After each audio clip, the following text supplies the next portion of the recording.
किसी भी शक्ति को सिद्ध कैसे करें, क्योंकि अगर वो सिद्ध होगी तो आपके घर में आ जाएगी, आपके ऊपर आएगी, ज़रूर आएगी, आपकी बात मानेगी, आप जो कहेंगे उसको पूरा किया जाएगा। तो किसी भी शक्ति को सिद्ध कैसे करें, किसी भी शक्ति को अपने घर पे कैसे बुलाएं, अपने ऊपर कैसे बुलाएं, ये आज की वीडियो है और मैं इसमें बहुत ही आसान तरीका आपको बताने वाला हूँ। मुझे नहीं लगता शायद ये तरीका आज तक किसी ने बताया होगा, क्योंकि आसान चीज़ कोई नहीं बताना चाहता। और उसका एक रीज़न भी है, उसका एक बहुत बड़ा कारण है कि जब हम कोई आसान चीज़ बताते हैं ना, तो सामने वाला सोचता है कि यार ऐसा भी हो सकता है, इतना आसान होता तो सब कर लेते। हकीकत ये है कि तरीका बहुत आसान होता है, जितना दिखता है उतना होता भी नहीं है। क्यों? क्योंकि हम लोग धैर्यवान नहीं हैं, हम में धैर्य बिल्कुल भी नहीं है। हम आज की डेट में जीने वाले लोग हैं। हम ये सोचते हैं कि हमने बस आज कहा और आज ही मंत्र सिद्ध हो जाए, आज ही सिद्धि सिद्ध हो जाए, जो कि पॉसिबल नहीं है। ठीक है? फिर भी मैं आपको एक बहुत आसान तरीका बता रहा हूँ जिससे आप सिद्धि सिद्ध कर सकते हैं, आप शक्ति को बुला सकते हैं, अपने मन मर्जी काम करवा सकते हैं। तो एक ही काम करना है, सबसे पहला काम आपको क्या करना है, वो करना है इस चैनल को सब्सक्राइब करना है और शेयर करना है। देखिए, गुरु महाराज का ये जो चैनल है, ये गुरु महाराज की शिक्षाओं के लिए है। तो सबसे पहला काम आपको ये करना है, अगर आप मुझे मानते हैं, बाबा महाराज को मानते हैं और चाहते हैं कि भी आपके वो काम बने जिसके लिए आप यहाँ यूट्यूब पे इस वीडियो को देख रहे हैं, सर्च कर रहे हैं, तो चैनल को सब्सक्राइब और शेयर अवश्य करें।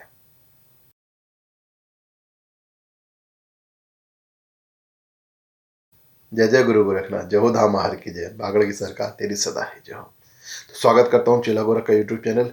शेयर सब्सक्राइब जरूर करें, प्यार सपोर्ट बनाए रखें। अब मैं आपको बता देता हूँ आगे की बात कि शक्ति को कैसे बुलाया जाता है। तो देखिए, सबसे पहली चीज़ एक बात ध्यान रखें, किसी भी शक्ति को बुलाने के लिए, चाहे वो XYZ कोई भी देवी देवता हो, कोई भी शक्ति हो, किसी को भी आप मानते हैं, जो भी आपके ईष्ट हैं, जिसको भी आप ध्याना चाहते हैं, जिसको भी आप सिद्ध करना चाहते हैं, उस शक्ति का एक बीजक मंत्र आप पकड़ लीजिए। कोई भी एक बीजक मंत्र आप उसका एक ले लीजिए। ठीक है? कोई भी एक बीजक मंत्र ले लीजिए। जैसे कि सपोज मैं मानता हूँ कि मुझे बाबा गुरु गोरखनाथ जी महाराज की सिद्धि करनी है, उनकी शक्ति को मुझे सिद्ध करना है, तो मैं उनका कोई भी एक मंत्र ले लेता हूँ। मैं कह रहा हूँ कुछ भी नहीं मिला मुझे, कोई मंत्र मुझे नहीं मिला, कोई मंत्र मुझे नहीं आया, तो मैं ओम श्री गोरक्षनाथाय नमो नमः, वो सिंपल सा नाम है उनका, उसको नमः कर रहा हूँ मैं, उसी को पकड़ लिया मैंने। ओम श्री गोरक्षनाथाय नमो नमः, सपोज यही पकड़ लिया मैंने।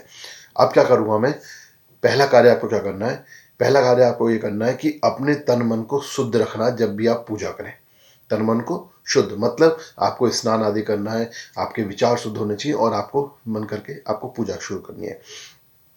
अब क्या करना है, आपको ध्यान रखिएगा कि जब भी आप सिद्धि की कोशिश करें, आप किस शक्ति को बुला रहे हैं अपने पास, तो उस शक्ति की सिद्धि की जो आप पूजा करना चाहेंगे, तो उसके लिए एक नियत समय बांध लीजिए। कोई भी एक समय नियत कर लीजिए, भाई सुबह शाम इतना बजे से इतने बजे के बीच में मैं करूँगा।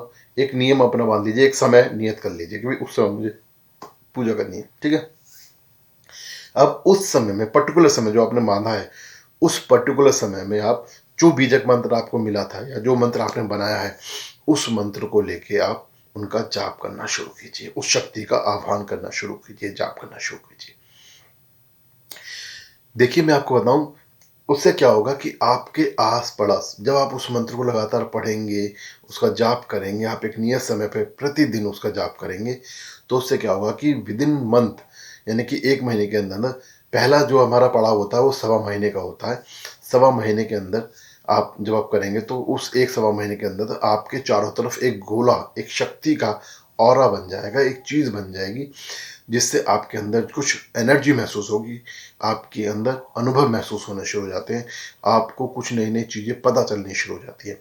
केवल सवा महीने पर क्या करना है, नियत समय पर क्या करना है, नियत एक समय आपको फाइनल करना है, उस समय पर ही आपको वो सारी चीज़ें करनी है। अपनी एक ही शक्ति को, ये नहीं कि आपने आज तो कर ली हनुमान जी की, कल कर रहे हैं गोरखनाथ जी की, परसों कर रहे हैं श्री राम जी की, उससे अगले दिन कर रहे हैं माता जी की, ऐसा नहीं। एक शक्ति जिसको आप चाह रहे हैं, जो आपकी सिद्धि है, जो आपके ईष्ट हैं, ठीक है, उन्हीं के बारे में उसी एक मंत्र को पढ़ के आपको सवा महीने तक लगातार उसी समय पर काम करना है। ठीक है? अब सवा महीने तक आपने लगातार वो कर लिया, उससे क्या होगा कि शक्ति आपकी तरफ आकर्षित हो जाएगी। वहां पर से होता है कि वो आपकी कुछ परीक्षा भी लेना शुरू कर दे। ठीक है? तो आप संकेत समझिएगा, परीक्षा पास करनी है आपको। उसके बारे में मैं ऑलरेडी एक वीडियो बना चुका हूँ कि परीक्षाएं कैसे पास की जाती हैं। आप उसको ज़रूर देखिएगा। ठीक है, अब क्या करना है आपको, अब जब 1.25 महीना आपका हो जाएगा तो उसके बाद आपको शक्ति का भोग देना शुरू करना है। मतलब समझ लीजिए 1.25 महीने बाद आपके पास शक्ति आनी शुरू होगी। आप समझ लीजिए, चाहे आपको अनुभव है या नहीं है, मतलब नहीं, 1.25 महीने आपने लगातार एक जगह बैठ के एक ही मंत्र की आपने जाप किया, तो आप समझ लीजिए शक्ति आपके पास आनी शुरू हो गई है। अब आपको उस शक्ति का भोग देना है। भोग देने के लिए कोई भी मीठी चीज़ आप बनाइए। ध्यान रखिएगा, देवी देवताओं को, पितरों को, इष्टों को मीठा बहुत पसंद होता है, तो कोई भी मीठी चीज़ आप रखिए। बताशे, गुड़, चीनी, शक्कर, बर्फी, रसगुल्ला, बेसन लड्डू, कुछ भी आप रखिएगा उसमें भोग में। ठीक है, अब प्रतिदिन, जब पहले क्या कर रहे थे, प्रतिदिन आप नहा धो के पूजा कर रहे थे, अब 1.25 महीने बाद प्रतिदिन पूजा करनी है प्लस वो भोग देना है। पूजा करनी है प्लस भोग देना है, वो वाला जो आपने निकाला है प्रतिदिन नियत समय पर, उसी समय पर। ठीक है, आपको वो भी करना है। अच्छा, जब आप सुबह शाम दोनों टाइम करते हैं इस चीज को 1.25 महीने तक, तो आपके जो अनुभव है वो और ज़्यादा हो जाते हैं, बहुत ही जल्दी होते हैं, बहुत जल्दी अनुभव आपको प्राप्त होना शुरू हो जाते हैं। 1.25 महीने से पहले आपको अनुभव प्राप्त होना शुरू हो जाते हैं, आपकी स्थिति आपके पास आनी शुरू हो जाती है। ठीक है, तो in that case, both cases में, चाहे आप सुबह में कर रहे हैं चाहे सुबह शाम दोनों कर रहे हैं, आपको 1.25 महीने तक अपना जप करना है। उसके बाद आपको भोग देना शुरू करना है। भोग आप दो तरीके से दे सकते हैं। भोग दो तरीके से दे सकते हैं, एक साकार रूप में, एक आकार रूप में। साकार रूप में मतलब कि आप कोई अग्नि जलाएं, चाहे कपूर की अग्नि जलाएं, चाहे उपले की अग्नि जलाएं, उस अग्नि के अंदर उनको दो, वो साकार रूप कहलाता है, यानी कि अग्नि देवता के द्वारा आपने समर्पित कर दिया। एक आकार रूप जिसको हम बोलते हैं, उसमें क्या होगा कि आप अनुभव के साथ आपने जो भी मिठाई ली है, जो भी आपने मीठा लिया है, जो भी आपने भोग लिया है, उस भोग को रखेंगे। रख के उस भी शक्ति का, जो भी शक्ति जिसकी भी आप आराधना कर रहे हैं, उनको आह्वान करेंगे और उनको बोलेंगे भी अपना भोग स्वीकार करें, अपना भोग स्वीकार करें। तो इस तरीके से आप भोग देना शुरू करेंगे उनको। एक बात हमेशा याद रखिएगा, जब भी आपकी शक्ति की अनुभव कर रहे हैं, आपकी शक्ति को सिद्ध कर रहे हैं, तो 1.25 महीने बाद उसका भोग देना ज़रूर शुरू कर दीजिएगा। बहुत सारी गलती होती है, एक मैंने भी गलती की है ये, तो मैं भी इसको सुधार रहा हूँ।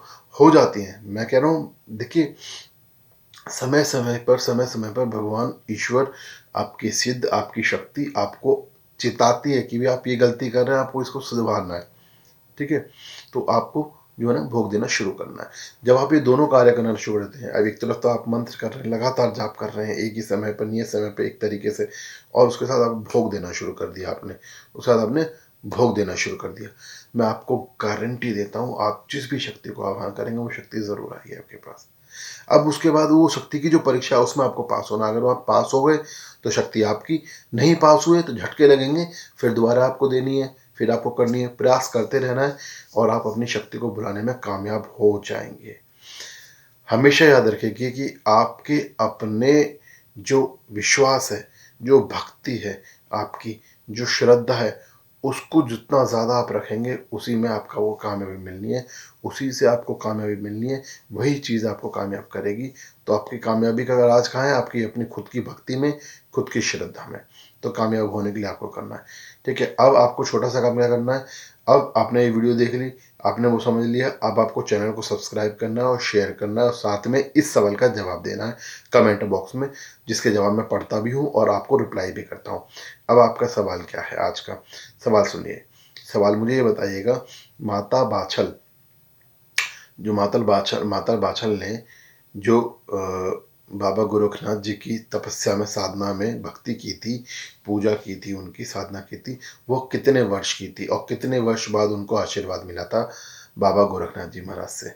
ठीक है, सवाल एक बार दोबारा पूछ लेता हूँ। माता बाछल ने बाबा गोरखनाथ की कितने साल तक, कितने वर्षों तक सेवा की थी, तपस्या की थी, साधना की थी, और उनको कितने साल बाद आशीर्वाद प्राप्त हुआ था? तो जल्दी से जवाब कमेंट बॉक्स में जरूर दीजिएगा और चैनल को शेयर सब्सक्राइब जरूर कीजिएगा। गुरु महाराज की कृपा सभी बनी रहे। जय जय गुरु गोरखनाथ, जय जय जहारवीर।